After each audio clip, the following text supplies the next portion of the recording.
বেকারত্বের বোঝা যখন গায়ে, তখন ছেলেটা রাতের অন্ধকারকে ভালোবাসে, দিনের আলোকে ভয় পায়। 18 বছর বয়সী বেকার ছেলেটা এখন বাবার চোখে তাকিয়ে কথা বলতে পারে না।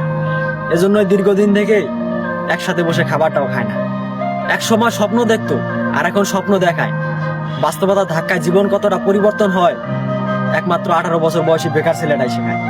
ঘরের বেকার ছেলেটা ঝোল হিসেবে বাবার শরীরে রক্ত পান করে, আর ভাত হিসেবে বাবার শরীরে মাংস চিবায়। হঠাৎ করে নিজের কাঁধে দায়িত্ব দেখে হতাশায় পড়ে যায়। বয়সন্ধিকালে শারীরিক পরিবর্তন ঘটে, বইয়ের মাধ্যমে আমাদের শেখানো হয়, তবে জীবন পরিবর্তনের গল্প কেন উল্লেখ হয়নি? ব্যক্তি নিজেকে কেন বুঝতে হয়?